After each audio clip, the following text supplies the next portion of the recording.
ଦେଖୁଛନ୍ତି ଯେ ସ୍ୱାମୀଜୀଙ୍କ ଦ୍ୱାରା ଯେଉଁ ଭାଗବତ ପ୍ରଚାର ପ୍ରସାର ପାଇଁ ବୋଲି ବର୍ତ୍ତମାନ ସୁଦ୍ଧା 250ରୁ ଅଧିକ ଭାଗବତ ସପ୍ତାହ ସ୍ୱାମୀଜୀଙ୍କ ଦ୍ୱାରା ହେଲାଣି।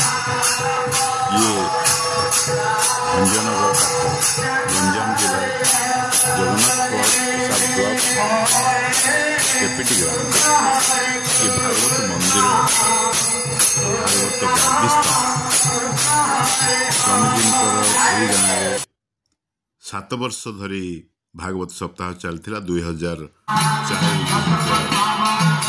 ପର୍ଯ୍ୟନ୍ତ। ସେଇ ଭାଗବତ ଗାଦି ଭାଗବତ ମନ୍ଦିର ସ୍ଥାପନ କରିବା ପାଇଁ ସ୍ୱାମୀଜୀଙ୍କ କରକମଳରେ ଅତି ସୁନ୍ଦର ଭାବରେ କିଭଳିଆ ସ୍ୱାଗତ କରି ସ୍ୱାମୀଜୀଙ୍କୁ ନେଇ ଏପଟେ ଆପଣମାନେ ଦେଖିଲେ ଯେ କୀର୍ତ୍ତନ ଚାଲିଛି, 32 ପ୍ରହର ଚାଲିଛି। ଇଏ ଚାଲିବ ଏବଂ ଏଇଠି ଯଜ୍ଞ ଚାଲିଛି। ଆପଣମାନେ ଦେଖନ୍ତୁ ଏଇଠି ଭାଗବତ ଗାଦି ସ୍ଥାପନା ପାଇଁ ଆସିଛନ୍ତି ସ୍ୱାମୀଜୀ।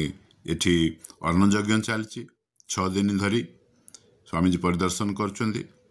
ଅତି ସୁନ୍ଦର ଭାବରେ ଯେଉଁମାନେ ଅବଗତ କରାଉଛନ୍ତି ଯେ କିଭଳି ଭାବରେ ଚାଲିଛି।